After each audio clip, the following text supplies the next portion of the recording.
Welcome everyone, स्वागत है आपका WLS क्लासेस में। आज हम शुरू करेंगे chapter first the solid states. हम ये शुरू करने जा रहे हैं नीट 2024 के लिए बैचेस। इसमें 12th क्लास का भी कवर हो जाएगा, तो आप सभी अच्छे से यहाँ पर पढ़ सकते हैं।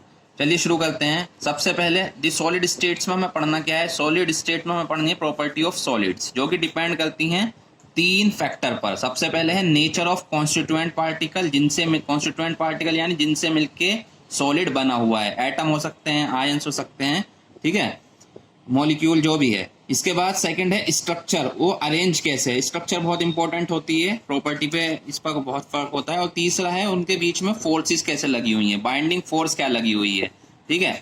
इसके बाद पहला टॉपिक आता है आपका फ्लूइड। फ्लूइड कहते हैं एबिलिटी टू फ्लो, जिसमें बहने की क्षमता हो, जैसे पानी हुआ, लिक्विड हुआ, ऑयल, गैस, मतलब ये जो होती हैं चीजें, जूस हुआ, ये फ्लो करती हैं, ठीक है।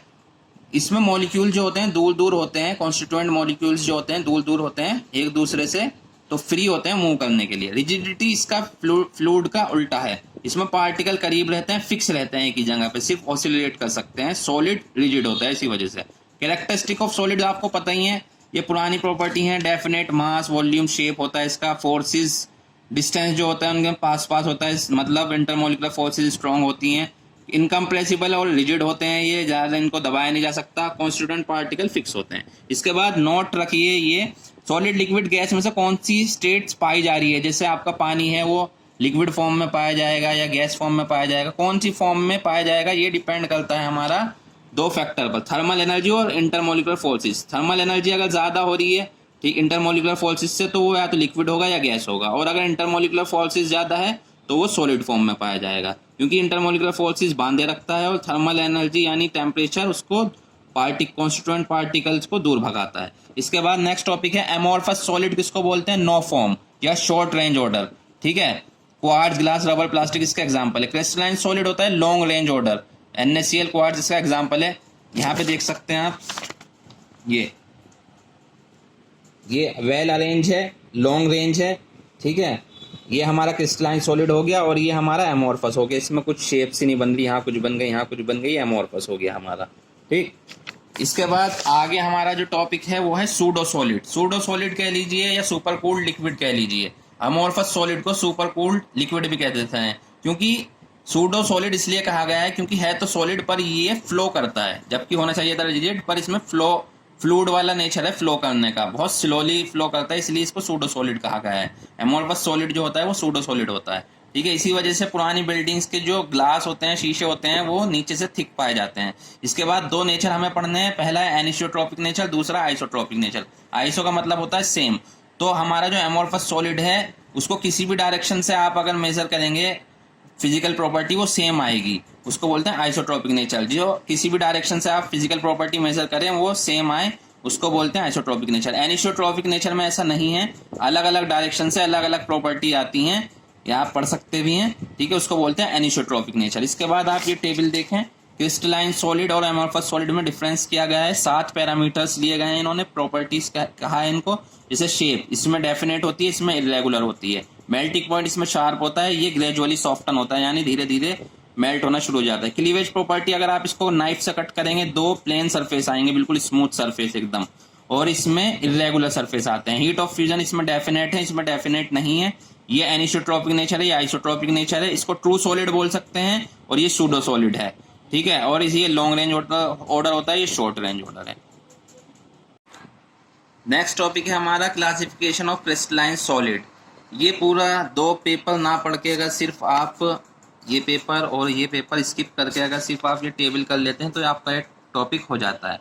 क्रिस्टलाइन सॉलिड को डिफरेंट पार्ट में चार टाइप्स में डिवाइड किया गया है। मॉलिक्यूलर सॉलिड, आयनिक सॉलिड, मेटेलिक और कोवेलेंट, ठीक है। मॉलिक्यूलर सॉलिड में जो कॉन्स्टिट्यूएंट पार्टिकल होता है, मॉलिक्यूल होता है, इसमें आयंस, इसमें पॉजिटिव आयन, इलेक्ट्रॉन और इसमें एटम, ठीक है। इसमें जो बाइंडिंग फोर्स लगती है आपस में, वो लगती है पोलर में लगती है डिस्पर्जन, जिसको लंडन फोर्स भी बोल देते हैं। पोलर में लगती है डाइपोल, और हाइड्रोजन में हाइड्रोजन बॉन्डिंग लगती है। हाइड्रोजन बॉन्डिंग क्या होता है, हाइड्रोजन जुड़ा रहता है फ्लोरीन, नाइट्रोजन या ऑक्सीजन के साथ, ठीक है। आयनिक सॉलिड में कोलम्बिक फोर्स लगती है, आपने पढ़ा होगा इलेक्ट्रोस्टैटिक फोर्स, फिजिक्स में पढ़ेंगे आप, ठीक है, चार्ज के बीच में जो फोर्स लगती है। मेटेलिक बॉन्डिंग में मेटेलिक बॉन्डिंग होती है और कोवलेंट में कोवलेंट बॉन्डिंग होती है। एग्जाम्पल दिए हुए हैं, पोलर का एग्जाम्पल है, नॉन पोलर का इसमें कोई पोल नहीं बन रहा है, ये नॉन पोलर का एग्जाम्पल होगा। HCl में पोल बनता है, एक प्लस एक माइनस, और हाइड्रोजन बॉन्डिंग हाइड्रोजन ऑक्सीजन के साथ जुड़ा हुआ है। आयनिक सॉलिड में NaCl हो गया, MgO हो गया, ये आयन बन जाते हैं। अगर इसको हम सॉल्यूशन में डिसॉल्व कर दें तो आयंस में टूट जाता है। मेटेलिक सॉलिड में ये मेटल्स दे रखे हैं एग्जाम्पल। कोवलेंट के अगर आप एग्जाम्पल पढ़ें तो silicon oxide, silicon carbide, carbon, graphite ये एग्जाम्पल हैं। इनके फिजिकल नेचर दे रखा है, ये सॉफ्ट होते हैं, हाइड्रोजन बॉन्डिंग थोड़ी हार्ड है, ठीक है। आयनिक सॉलिड ये हार्ड होते हैं पर ब्रिटल होते हैं, यानी अगर आप इस पर हैमर करेंगे, हथौड़ा मारेंगे तो ये फूट जाएगा। ये हार्ड होता है मेटेलिक सॉलिड, पर ये मैलिएबल होता है, फूटेगा नहीं बल्कि शीट की तरह फैल जाएगा। कोवलेंट ये भी हार्ड होता है एक्सेप्ट ग्रेफाइट, ग्रेफाइट सॉफ्ट होता है। इलेक्ट्रिकल कंडक्टिविटी की अगर हम बात करें तो ये इंसुलेटर हैं तीनों के तीनों। मॉलिक्यूलर सॉलिड जो है, आयनिक सॉलिड इंसुलेटर होता है पर मोल्टन स्टेट्स में जब आप इसको मेल्ट कर देंगे, ये लिक्विड फॉर्म में आ जाएगा तो ये आयंस में टूट जाएगा और ये इलेक्ट्रिसिटी कंडक्ट कर सकता है। मेटेलिक गुड कंडक्टर होते हैं, हमें पता ही है। कोवलेंट इंसुलेटर होता है एक्सेप्ट ग्रेफाइट, ग्रेफाइट को छोड़कर, क्योंकि ये कंडक्टर होता है और जबकि कोवलेंट जो है हमारा इंसुलेटर है। अगर इसके मेल्टिंग पॉइंट की बात करें तो बहुत ही लो होते हैं इनके, मॉलिक्यूलर सॉलिड के जो मेल्टिंग पॉइंट होते हैं लो होते हैं, और आयनिक सॉलिड का मेल्टिंग पॉइंट हाई, और जबकि मेटेलिक का फेयरली हाई और कोवलेंट का वेरी हाई होता है। ठीक है, आप ये टेबल अच्छे से ध्यान रखें, आपको 2 पेपर पढ़ने की जरूरत नहीं है। Thank you. नेक्स्ट टॉपिक है हमारा crystal lattice and unit cell. Crystal lattice क्या होता है हमारा, यहाँ से देखें इसके definition. Regular 3 dimensional arrangement of points, जैसे ये दे रखा है अरेंजमेंट ऑफ पॉइंट्स, इसको बोलते हैं क्रिस्टल लैटिस।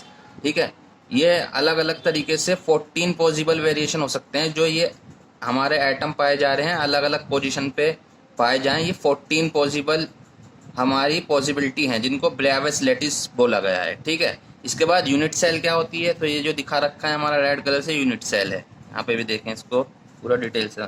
यूनिट सेल वो स्मॉलेस्ट पोर्शन है क्रिस्टल लैटिस का जो रिपीट कर दिया जाए चारों तरफ को तो हमारा लैटिस बन जाए। ये डेफिनेशन है यूनिट सेल की, आप देख लीजिए। इसके पैरामीटर कितने होते हैं, यानी यूनिट सेल को डिफाइन करने वाली प्रॉपर्टीज क्या क्या हैं। 3 तो इसकी ये साइड्स हैं ABC, और ये एंगल हैं।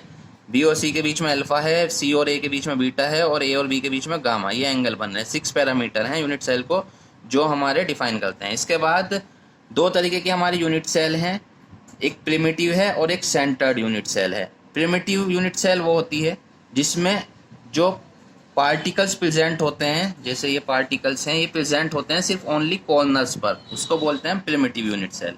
सेंटर्ड यूनिट सेल वो होती है जिसके अंदर पार्टिकल्स प्रेजेंट हों हमारे सेंटर के अलावा, कॉर्नर के अलावा दूसरी पोजीशन पे भी। जैसे कहाँ पर हो सकते हैं प्रेजेंट, बॉडी में हो सकते हैं या फेस पे हो सकते हैं, या फिर तीसरा हमारा है एंड सेंटर्ड पे हो सकते हैं। ठीक है, ये हमारा इसको बोल देंगे हम सेंटर्ड यूनिट सेल। ठीक है, 2 टाइप की हो गई। बॉडी में बीच में सेंटर में होता है, फेस में जैसे फेस है यहाँ पर हो सकता है, बॉडी में बीच में यहाँ हो सकता है, और एंड सेंटर अगर एक यहाँ है तो दूसरा इसके अपोजिट फेस में होगा। ठीक है,